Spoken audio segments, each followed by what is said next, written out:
There are two kinds of people in the world, ones who like tabletop role-playing games, and those who are wrong. It's Tuesday noon, and it's now time for Simbit. We're gonna go off to our doom. Wait, our doom? Hello folks, welcome back to Stuff I Make Because I'm Bored. I am your host Sin, and today I want to talk to you about TTRPGs. What do you think of when I say TTRPG? I would bet money that a large amount of people who watch this would say Dungeons & Dragons, or maybe Pathfinder. Or some of you may even say Warhammer, though I'm not sure how much RP there is in that TTG. But there are more TTRPGs than just D&D and Pathfinder. What if I told you that there's an entire world of tabletop RPGs out there that you've never even heard of? But before I get too excited, let's lay a little bit of groundwork. First of all, do you like my shirt? It's by an artist named Maya Kern. It's her Dungeon Delvers design. She sells gorgeous size-inclusive skirts, but I don't wear skirts. But she does also sell shirts that I love, and I have many of them, and you will love them, and you should check her out. This is not sponsored. I love her. Anyway, what is a tabletop RPG? Remember when you were a kid and you were playing outside with your friends and one of you would say, "I'm Ash," and the other one would say, "I'm Yugi," and then you proceed to have an epic Pokemon versus Yu-Gi-Oh showdown? I mean, you may have done this. I have never done this. I was a cool kid, and my friends and I only played Final Fantasy X. I was always the Aeons, naturally. Or maybe you've played with Barbies, or told elaborate stories with your stuffed animals, or even when you were an adult, played out scenes with kids from crazy tea parties to gruesome wars between the Transformers and the family dog. Anyone who has ever done any kind of pretending or play acting has participated in role-playing. And yeah, that does include calling your partner daddy while you're in bed. Hell, me going out to the grocery store once every blue moon means I have to roleplay being a normal, sane person. That's what a tabletop RPG is. It is, in essence, role-playing, usually, but not always, following a narrative as guided and or told by a kind of lead storyteller, sometimes called a game master or a dungeon master or a lightkeeper, etc., where certain actions or situations are resolved by following a set of rules. Sometimes there's dice involved. Now this is super vague, like incredibly, supremely vague, and that's because there's an absolutely enormous wealth of tabletop role-playing games out there. Games with high fantasy settings, games that take place in space, games that are set in a haunted 1920s London, zombie survival games, games where you play as a bear, games for 10 players, games for 1 player. If you can imagine it, there's a tabletop RPG out there that will cater to you. So for that reason, I am 100% convinced that everyone likes tabletop RPGs. There's a game out there for everyone. In my experience, people who say they don't like tabletop role-playing games have encountered one of 3 deterrents. Deterrent the first. Oh my god, the rules. Now, if you know anything about D&D specifically, you probably know that the rules are, extensive and expansive. I mean, if you want to play Dungeons & Dragons, you need at minimum 2 rulebooks. 2 whole books! One for your players and one for the dungeon master. And I'm sorry, what's a stat block? Proficiency? What does that mean? How do you calculate that? Armor class? Spell slots? Crazy complicated and extensive rules like these can easily turn most people off of D&D or tabletop RPGs in general. I mean, it's not exactly beginner friendly, especially if you've never played before. Imagine picking up the DM rulebook and trying to figure out what to even,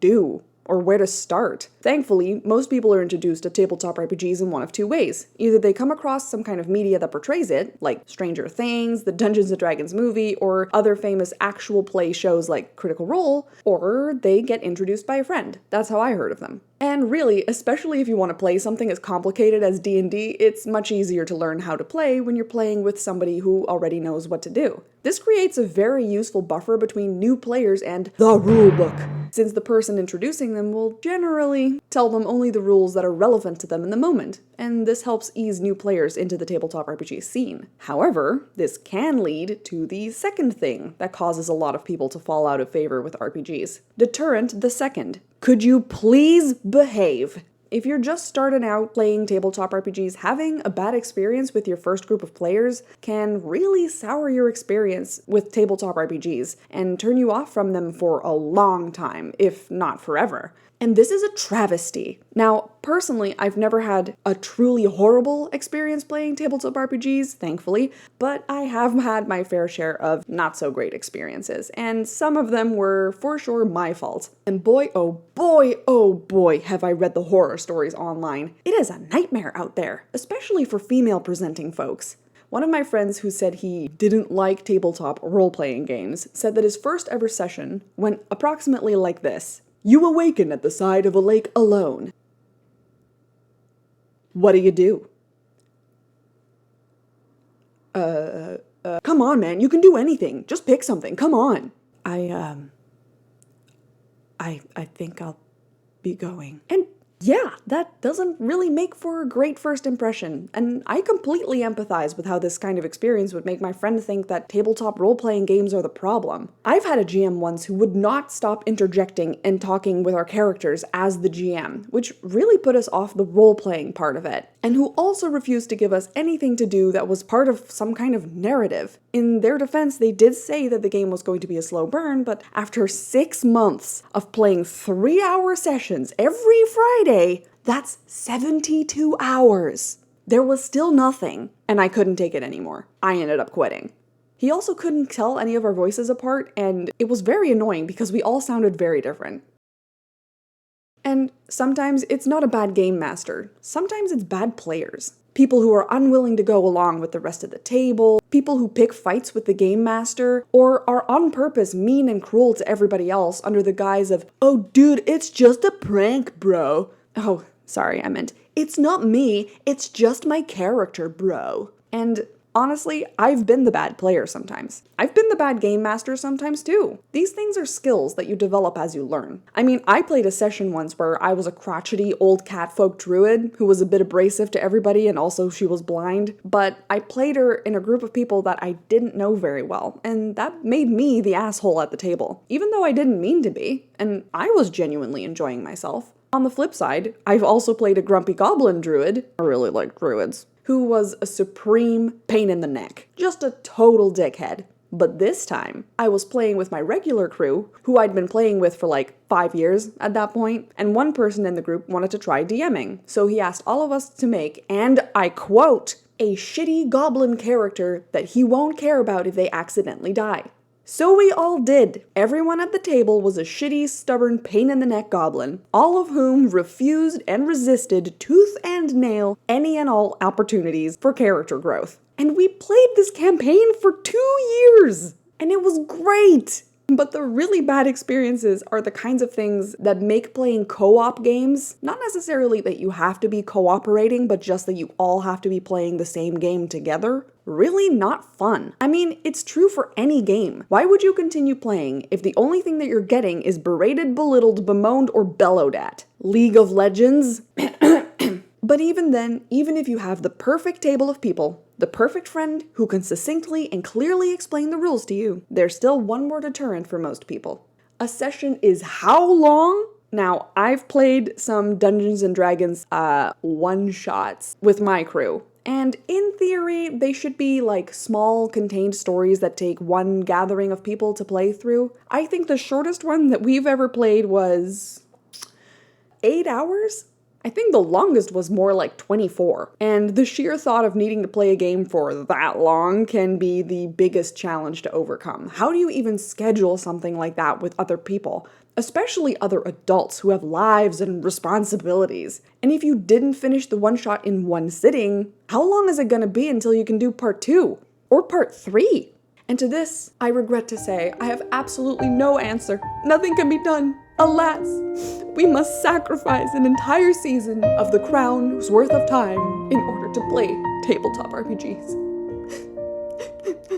Or do we? What if I told you that there's tabletop RPGs out there that only have 1 page of rules? What if I told you that there's a tabletop RPG you can play by yourself? And what if I told you there's RPGs out there that you can finish in like an hour or less? Welcome to the world of indie tabletop RPGs. Full disclosure, I'm pretty new to this scene, but I'm gonna do my best to shout out a bunch of games of all kinds. As I said earlier in the video, there's a game out there for every genre under the sun. I follow a bunch of folks on Tumblr who make indie tabletop RPGs, and while I have too little energy even on a good day to actually play a lot of them myself, I love reading about them and watching people work through the rules and how to word things. It's totally fascinating to me. One of them suggested this Tumblr account. There is a TTRPG for that. And I have had a blast reading through their blog. Most of the info from this next segment will come directly from them. Did you know that there's a whole game jam dedicated to games with one page of rules? It happens every year, and the last one actually finished on the day that I recorded this. Look how many entries there are! There's like thousands of entries here, thousands of games that only have one page of rules. Or maybe you're looking for something to play by yourself. Look at this excellent list of suggestions. All of these can be played with one player.